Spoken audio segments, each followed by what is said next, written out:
Peoples party کے 2 جلسے ہیں. بلاول بھٹو زرداری جلسے سے خطاب کریں گے. اس کے علاوہ گجرانوالہ میں آج مسلم لیگ نون نے اپنا پاور شو کیا ہے اور مریم نواز، نواز شریف اور شہباز شریف نے جلسے سے خطاب کیا. آج اس پروگرام میں ہم لاہور کے کچھ حلقوں کو ڈسکس کریں گے، راولپنڈی کے کچھ حلقوں کو ڈسکس کریں گے اور ساتھ ہی ساتھ ہم بلوچستان کی انتخابی سیاست پر بھی نظر جو ہے وہ دوڑائیں گے اور وہاں پہ بھی کچھ حلقوں کو ڈسکس کریں گے.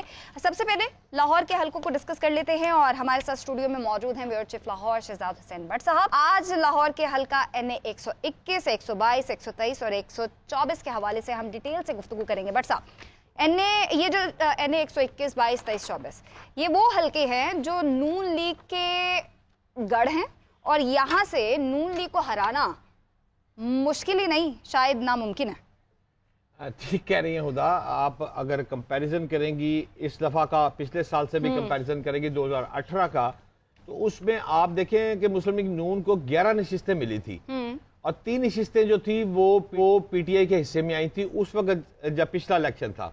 تو مسلم لیگ نون کا گڑھ کی جو آپ نے بات کی ہے بظاہر تو وہ بات درست ہے آپ کی کہ 11 سیٹیں پچھلی دفعہ لی تھی اور اس دفعہ بھی قوی امکان ہے کہ زیادہ سیٹیں لے سکتے ہیں. لیکن کانٹے دار مقابلہ PTI کو ریس سے باہر نہ نکالیے گا، ابھی تک بھی کچھ بھی ہو سکتا ہے.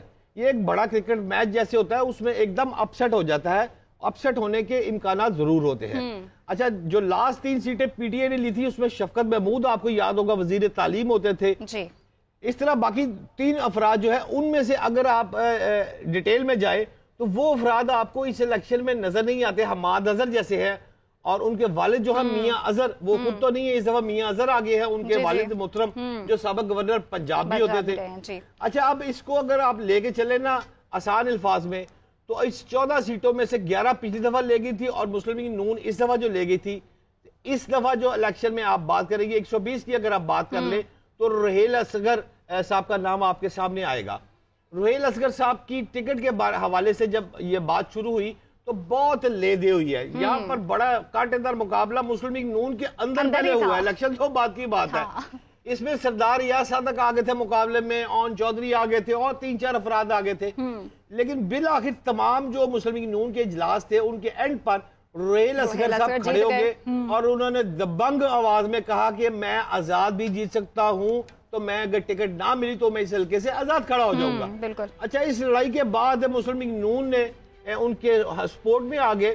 سوال یہ ہے کہ رحیل اصغر اب پچھلی دفعہ بھی جیتے تھے. رحیل اصغر ایک مضبوط کینڈیڈیٹ ہے، وہ اپنے حلقے میں گرپ رکھتے ہیں. وہ کچھ ہوتے ہیں لیکٹیبل جیسے ہم جن کو کہتے ہیں نا کہ وہ جیتے ہیں شیر کے نشان کے بغیر بھی جیت دیتے ہیں. تو یہ وہ شخص ہے رحیل اصغر جو کہ قوی امکانات ہے کہ اس دفعہ بھی بھاری لیڈ سے جیتے گے، جیت جائیں گے. ٹھیک ہے، اور اب ڈسکس کر لیتے ہیں NA 122 کو. یہاں پہ نون لیگ کے مرکزی رہنما خواجہ سعد رفیق میدان میں ہیں اور ہم نے دیکھا کہ لاسٹ الیکشن میں بھی خواجہ سعد رفیق نے بعد میں دھاندلی کا الزام بھی لگایا تھا اور دوبارہ سے ووٹنگ جو تھی وہ گنی بھی گئی تھی. لیکن پھر بھی اب کیا صورتحال دیکھ رہے ہیں؟ کیونکہ سب سے زیادہ اگر میں اس حلقے کی بات کروں تو ایکٹیو جو ہے وہ سعد رفیق ہیں دوبارہ سے. بالکل ایکٹیو ہیں، لیکن آپ یاد رکھیں جو آپ نے 4 حلقوں کی صفحہ بات کی ہے 20، 21، 22، 23 جن کی جو بات کر رہی ہیں، ان چاروں میں جو سب سے مضبوط اور کانٹے دار مقابلہ ہے وہ یہی حلقہ ہے.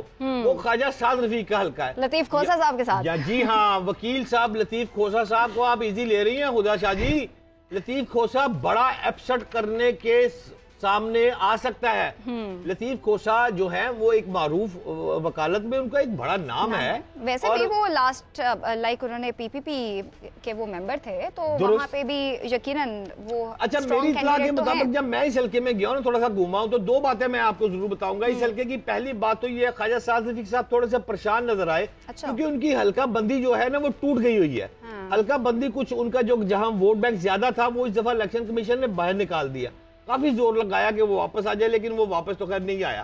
دوسرا، پیپلز پارٹی کے بہت سارے ورکر مجھے نظر آئے جو کہ کہتے ہیں ہم PTI کے ورکر کو ڈالیں گے. تو میرے لیے حیران کن بات تھی کہ آپ کیوں ڈال رہے ہیں؟ انہوں نے کہا لطیف کھوسا در حقیقت پیپلز پارٹی کا تھا اور ہے، لہذا ہمیں وہ پسند ہے. یہ ان کی رائے تھی. لیکن PTI کی جانب سے لطیف کھوسا لڑ رہا ہے، وہ PTI کا سارا ووٹ لے گا اور نہ صرف PTI کا لے گا. کہیں یہ اس طرف تو نہیں اشارہ دے رہے کہ کیونکہ آزاد حیثیت سے وہ الیکشن لڑے ہیں جیت گئے تو وہ شامل پھر PPP میں ہو جائیں گے؟ نہیں، شامل تو اتنی جلدی وہ نہیں ہوتے خدا، کوئی پتہ نہیں. لیکن سوال صرف یہ ہے کہ ووٹ ان کو جو اچھا خاصا ہے وہ پڑ رہا ہے. یہ بات بالکل ہے کہ یہ دوسرا حلقہ جس کی آپ نے بات کی